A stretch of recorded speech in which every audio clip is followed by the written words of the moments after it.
আমরা এখন মধ্যযুগে নাই, আমরা আধুনিক যুগে। জনগণের যে ক্ষোভ সেটাকে মেটানোর জন্য যদি আমরা সব বিষয়ে দ্রুততম আইন প্রণয়ন করি বা আদালত সৃষ্টি করি, সেই বিষয়টা আমার মনে হয় সকল ক্ষেত্রে সঠিক। বিচার করতে পারবেন? পারবেন না। আপনারা কোনো এক্সাম্পল তারা করতে পারবেন?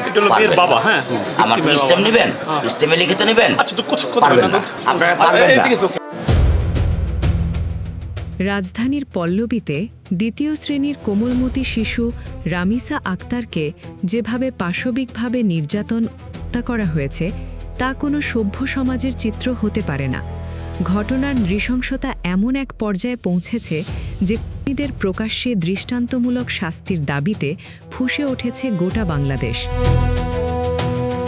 সামাজিক যোগাযোগ মাধ্যম থেকে শুরু করে রাজপথ সর্বত্র এখন একটাই দাবি, রামিসার খুনিদের ফাঁসি চাই।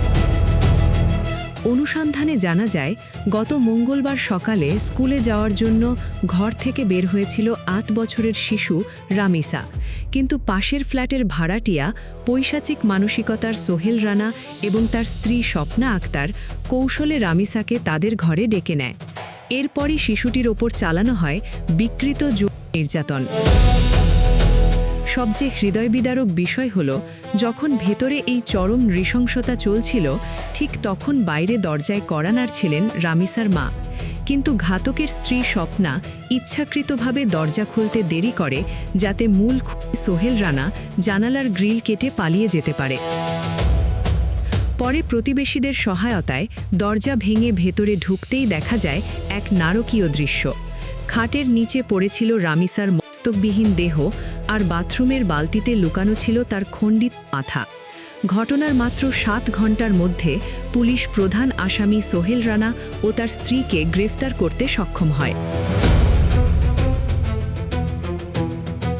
গত বুধবার বিকেলে ঢাকার মেট্রোপলিটন ম্যাজিস্ট্রেট আদালতে ১৬৪ ধারায় নিজের অপরাধ স্বীকার করে গা শিউরে ওঠা জবানবন্দি দিয়েছে এই নরপিশাচ। ইয়াবা সেবন করে সে এই নৃশংস হত্যাকাণ্ড ঘটিয়েছে বলে আদালতে জানায়। এদিকে এই ঘটনার পর দেশজুড়ে তীব্র ক্ষোভের আগুন জ্বলছে। সরকারের আইনমন্ত্রী অনতিবিলম্বে ১ সপ্তাহের মধ্যে তদন্ত প্রতিবেদন জমা দেওয়ার নির্দেশ দিয়েছেন এবং দ্রুততম সময়ে এই বিশেষ ট্রাইব্যুনালে বিচার শেষ করার আশ্বাস দিয়েছেন। স্বরাষ্ট্রমন্ত্রীও জানিয়েছেন, অপরাধীদের কোনো ছাড় দেওয়া হবে না। কিন্তু জনগণের দাবি একটাই, বিচার প্রক্রিয়ার দীর্ঘসূত্রিতা নয়।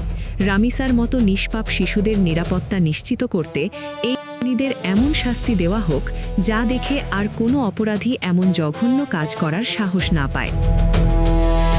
রামিসা হত্যার এই প্রকাশ্যে শাস্তির দাবি নিয়ে আপনার মতামত কি? কমেন্ট বক্সে আমাদের জানান। আরও জানতে চোখ রাখুন নিউজ 36-এ।